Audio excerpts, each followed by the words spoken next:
নমস্কার। National school of ড্রামার সৌজন্যে the bowl of Bengal দ্বারা পরিবেশিত ভরত মুনির জন্মতিথি উপলক্ষে আয়োজিত হয়েছে নাট্যশাস্ত্র সম্পর্কিত এক উপস্থাপনা। এই উপস্থাপনার মূল আঙ্গিক পঞ্চম বেদ।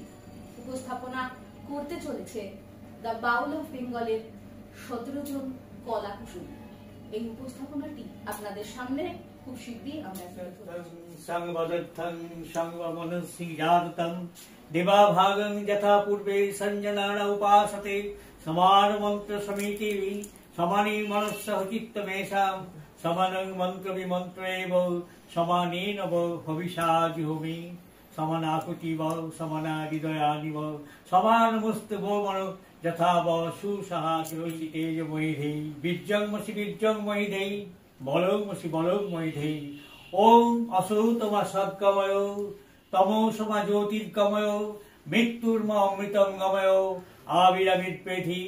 আসুন আমরা সবাই মিলে একযোগে এই ভরন্ম তিথি উপলক্ষে আমাদের সশ্রদ্ধ নিবেদন আপনারা সবাই একসঙ্গে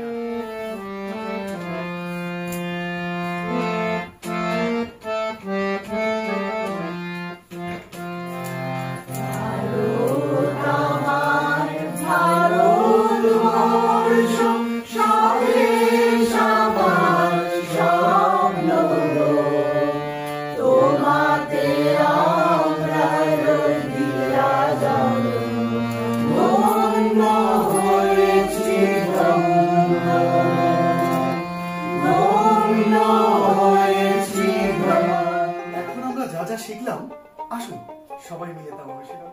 এটা আমাদের কাছে এক নতুন পরীক্ষা, আর এখানে কোন রকম ভুল ত্রুটি হওয়া আমাদের উচিতই নয়। বলুন ঋষিবর, আপনাদের আগমনের উদ্দেশ্য কি? এই মুনিবর, আপনি নাট্যশাস্ত্র রচনা করার পর থেকে আমার মনে বহু প্রশ্নের উদয় হয়েছে। আপনার কাছে এসেছি সেই উত্তরের সন্ধানে। নিশ্চয়ই করুন প্রশ্ন, নিঃসংকোচ। গুরুদেব, নাট্যশাস্ত্রের উৎপত্তি কিভাবে হলো? শুনবা কি?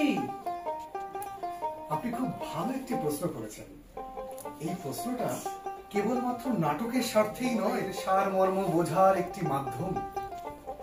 ত্রেতা যুগে যখন মানুষ কামনার বশবর্তী হয়ে পাপ আর সংঘর্ষের দিকে এগিয়ে যাচ্ছিল, আর তখনই ইন্দ্রদেব ব্রহ্মাদেবকে প্রার্থনা করেন এমন একটি মাধ্যম থাকা উচিত যেখানে দৃশ্য আর শ্রুতি একসঙ্গেই থাকা উচিত, যাতে মানব জাতির ধর্ম, অর্থ, কাম, মোক্ষ সঠিক পথ খুঁজে পায়। তাই তো জগৎগুরু ব্রহ্মা এই নাট্য বেদের সৃষ্টি করেন, আর যার প্রয়োগিক শাস্ত্রই হলো আমাদের এই নাট্যশাস্ত্র। এই হচ্ছে জ্ঞানের ভান্ডার। সমস্ত জগতের রহস্য এখানেই লুকিয়ে আছে। জীবনের জন্য প্রকৃতপক্ষে বেদই যথেষ্ট। তাহলে এই নতুন বেদ সকলের জন্য এটি সহজ হয়, নাটকের স্বার্থে, যাতে সাধারণ মানুষ শিক্ষা ও ধর্মের পথে এগিয়ে যেতে পারে। আর তাই তো এই নাট্যবেদ রচনা করা হয়েছে। চার বেদের উপাদান তত্ত্ব সেটা কি গুরুদেব?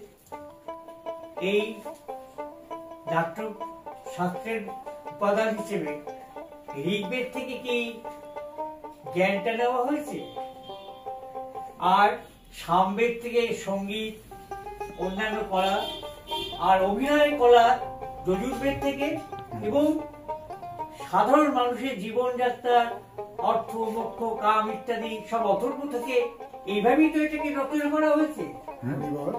আপনি যা বলেছেন তাই সত্য। তবে নাটক কি শুধু দেবতাদের জন্য নির্মিত?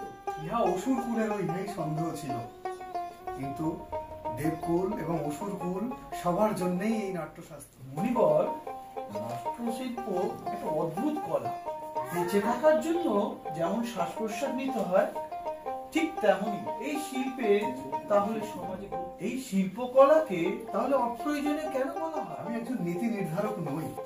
আমার ধর্ম এই শিল্পকর্ম করাই আমাদের ধর্ম, আর এটাই হলো মনুষ্যত্বের সত্যের পথে এগিয়ে যাওয়ার একমাত্র পথ। শিল্পকলাবিহীন সমাজ হলো জন্তুর সমাজ। তাহলে মনিবর, একটু শিল্প চর্চা হয়ে যাক।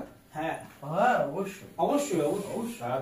মানুষ ছাড়া খেপারে তুই, মানুষ ছাড়া খেপারে তুই, ও তুই মূল হারাবি,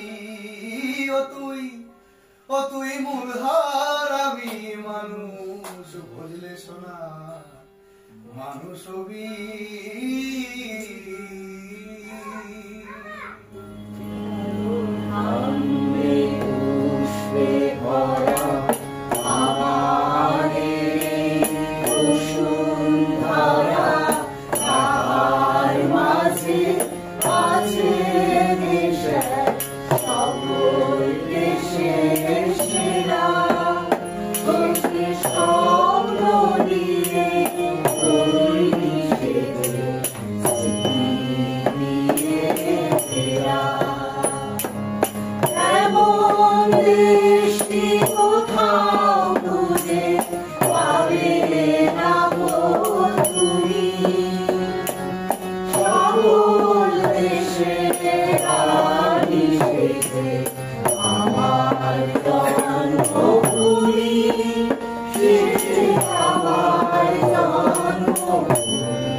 সাধু সাধু সাধু সাধু।